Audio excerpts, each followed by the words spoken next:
Buong suporta at dedikasyon ang ipinamalas ng Philippine National Police sa laban kontra agricultural economic sabotage sa pagdalo ni Acting Chief PNP Police Lieutenant General Jose Melencio C. Nartates Jr.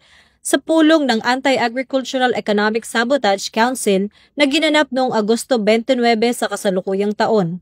Pinangunahan ni Secretary Frederick Go, AAES Chairperson, ang pagpupulong na layuning paigtingin ang pagkilos ng pamahalaan laban sa mga mapanirang gawain tulad ng smuggling, hoarding at manipulasyon ng presyo ng produktong agrikultural na mas nagpapahirap sa ating mga magsasaka at mamimili. Sa kanyang pahayag, muling tiniyak ni Police Lieutenant General Nartates ang buo at matatag na suporta ng PNP sa adhikain ng AAES Council.